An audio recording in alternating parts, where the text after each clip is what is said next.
Hello friends, happy morning to you all.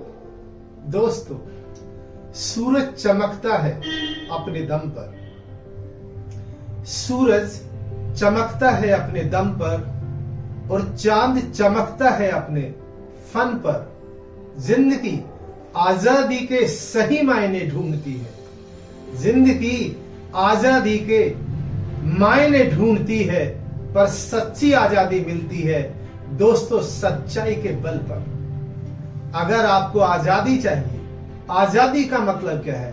Independence. Independence का मतलब क्या है? शांति। इंडिपेंडेंस का मतलब क्या है? सफलता। इंडिपेंडेंस का मतलब क्या है? खुशी। इंडिपेंडेंस का मतलब क्या है? आत्मनिर्भरता। किसी पर डिपेंडेंसी नहीं, उसे हम आजादी कहते हैं। ये दोस्तों तभी मिल सकती है जब हम सच्चाई के साथ जिएंगे। अब हम अपने आप को चेक करें दोस्तों। इन आंखों से जो हम देखते हैं उनको सच मान लेते हैं, इन कानों से जो हम सुनते हैं उसको सच मान लेते हैं, और जो हम किसी को कोई काम करता हुआ देखते हैं तो उसको भी हम सच मान लेते हैं, और दोस्तों जो हम पढ़ते हैं उसको भी हम सच मान लेते हैं। सच असल में है क्या? सच्चाई है क्या? सच्चाई दोस्तों वो होती है जो यूनिवर्सली ट्रू हो। जैसे, क्या हमें अच्छा सोचना चाहिए? दोस्तों आंसर आ रहा होगा हाँ, हमें अच्छा सोचना चाहिए, क्योंकि ये यूनिवर्सली ट्रू है। क्या हमें अच्छा बोलना चाहिए? जी हाँ, अच्छा बोलना चाहिए। क्या हमें अच्छा करना चाहिए? जी हाँ, हमें अच्छा करना चाहिए। दोस्तों इसे कहते हैं सच्चाई। अब हम खुद ही चेक करें कि क्या हम सच्चाई के साथ जी रहे हैं। दोस्तों बहुत सारे लोग रील को रियल मानकर जी रहे हैं। हम जो देखते हैं हम उसे ही सच मान लेते हैं, जबकि सच्चाई वो नहीं है। सच्चाई तो दोस्तों खुद से शुरू होती है। खुद क्या है? खुद सोच से शुरू होती है। क्या मैं अच्छा सोच रहा हूं? किसी भी फील्ड में, किसी भी गोल को लेकर और किसी भी रोल को लेकर, यहां से ही सच्चाई की शुरुआत होती है। दोस्तों सच्चाई के दो मंत्र हैं, या आप कह सकते हैं सफलता के दो मंत्र हैं। पहला मंत्र, हम जो कुछ बोते हैं उसे ही काटते हैं। ये बात सोले आने सच है। मतलब ये हुआ, बोने का मतलब, बोना कहां से शुरू होता है? हमारी सोच से शुरू होता है। और आप अपना एक्सपीरियंस चेक करिए, अपने पास्ट को देखिए दोस्तों। आज आप वो हैं जो आपने सोचा था, जैसा आपका विजन था, जैसा आपका मिशन था, जैसी आपकी वैल्यू थी, वैसे ही आज हम हैं। हम आज जो भी कुछ हैं, हम आज जहां भी खड़े हैं, वो हमारे विजन, मिशन और हमारी वैल्यू का रिजल्ट है। अगर हम इसे चेंज करना चाहते हैं, हम अगर इस इंप्रेशन में हैं कि हम अभी सफल नहीं हैं, हम अभी सेटिस्फाइड नहीं हैं, तो दोस्तों हमें दो मंत्र को फॉलो करना होगा। पहला मंत्र, हम जो कुछ बोते हैं, बोना कहां से शुरू होता है? हमारी सोच से शुरू होता है। पहले सोच से शुरू होता है, फिर वो शब्दों में आता है, फिर वो एक्शन में आता है, फिर वो आदत में आता है, फिर उससे कैरेक्टर बनता है, और फिर उससे हमें हमारी डेस्टिनी मिल जाती है। पहला नियम तो दोस्तों ये है। दूसरा नियम, अगर हमने कुछ गलत बोया है तो इसमें भी चिंता करने की जरूरत नहीं है। आज तक तो आपने यही सुना था कि हम जो कुछ बोते हैं वैसा काटते हैं, पर आज आपको एक और दूसरा नियम बताया जा रहा है। वो दूसरा नियम क्या है कि अगर हमने कुछ गलत बो दिया है तो भी कोई बात नहीं। अब वो पेड़ जैसा भी है, जो कुछ हमने बोया था उसका वृक्ष वो जैसा भी बना है, अब हम ये सोचे कि उसका अच्छे से अच्छा सदुपयोग कैसे कर सकते हैं, अच्छे से अच्छा उसका उपयोग कैसे कर सकते हैं। जैसे हम माना आम का बीज बोना चाहते थे, लेकिन आम का बीज तो नहीं बो पाए, लेकिन वहां पर बबूल का गलती से बीज बो दिया। तो दोस्तों कोई बात नहीं, वैसे तो लोग यूं कहते हैं, बोया पेड़ बबूल का, आम कहां से खाए। तो दोस्तों आज मैं आपसे कह रहा हूं कि इस पर भी आपको घबराने की जरूरत नहीं है, क्योंकि अगर बबूल का पेड़ अगर उग गया है तो भी कोई बात नहीं। बबूल दोस्तों दूसरे एंगल से देखिए, इसकी एक मेडिसिन वैल्यू है। अगर बबूल का झाड़ बन गया है तो इसकी एक मेडिसिन वैल्यू है। हम इसकी मेडिसिन बनाकर दोस्तों इसे सेल आउट कर सकते हैं, उससे पैसे आएंगे और फिर हम उन पैसों से दोस्तों आम खरीद लेंगे।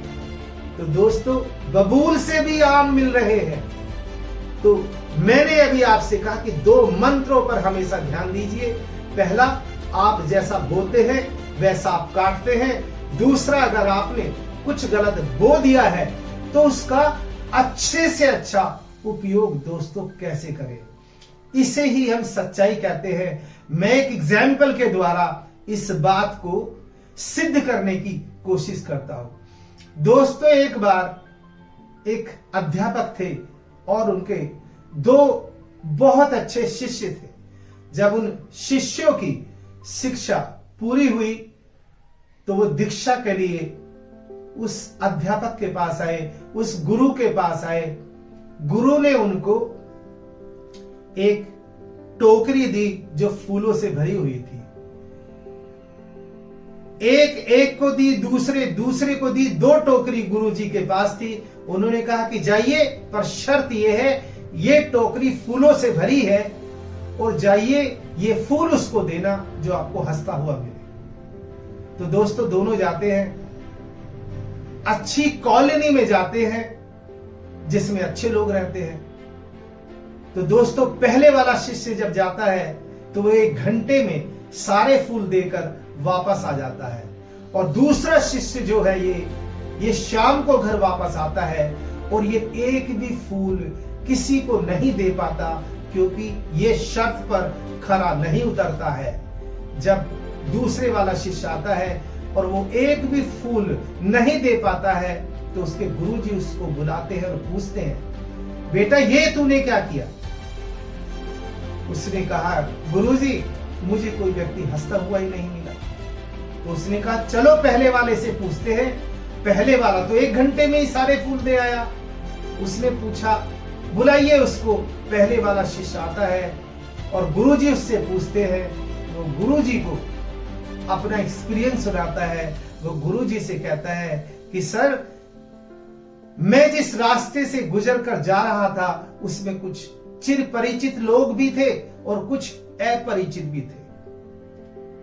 सर, अगर कोई चिर परिचित सामने मुझे दिखाई देता था तो मैं उसको दूर से देखकर ही मुस्कुराता था, और जब वो पास आता था तो मैं उसको वो फूल देता था और उससे कहता था, I love you like this flower. तो वो दोस्तों इस तरीके से मैं फूल देता गया, लेकिन कुछ अपरिचित भी आए और अपरिचित से भी मैं पहले खुद ही स्माइल करता था, खुद ही उसको देखकर मुस्कुराता था, और जब उसके पास पहुंचता था और मैं उसको फूल देता था तो वो अपरिचित मुझसे पूछता था, आप तो मुझे जानते भी नहीं हैं, तो फिर आप मुझे ये फूल क्यों दे रहे हैं? तो वो कहता था, दोस्तों कोई बात नहीं, पर मैं आज आपको जनवाता हूं। दोस्तों आपकी एनर्जी और मेरी एनर्जी एक है, हम दोनों की एनर्जी के एक ही फादर है।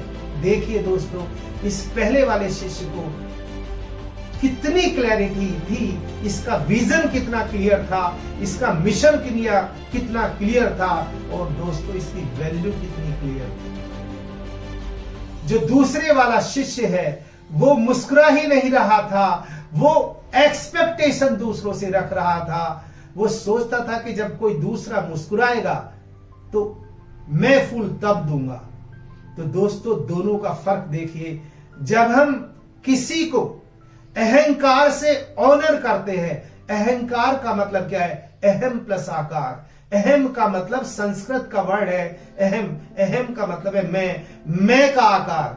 मैं का आकार का मतलब जब मैं इस भाव से किसी से बात करता हूं, किसी से मिलता हूं, किसी के बारे में सोचता हूं, कौन से भाव से कि मैं ही सही हूं, दूसरा गलत है, मैं ही अच्छा वक्ता हूं, दूसरा अच्छा वक्ता नहीं है। जब मैं उससे कंपैरिजन करता हूं कि मैं उससे बेटर हूं, तो दोस्तों ये ईगो का भाव है, ये अहंकार का भाव है। इसे ही हम अहंकार कहते हैं। अहंकार का मतलब है कि दूसरे को फिजिकल एंटिटी मानना, जबकि वो भी स्पिरिचुअल एंटिटी है और मैं भी स्पिरिचुअल एंटिटी हूं। जब मैं ये भाव अपने अंदर रखता हूं और इसको रियलाइज करता हूं, तब दोस्तों मेरे सारे काम अच्छे होते जाते हैं, क्योंकि मेरी कनेक्टिविटी उस भगवान से मिल जाती है जिसको हम मानते हैं और जानते हैं। तो दोस्तों, thank you so much for listening to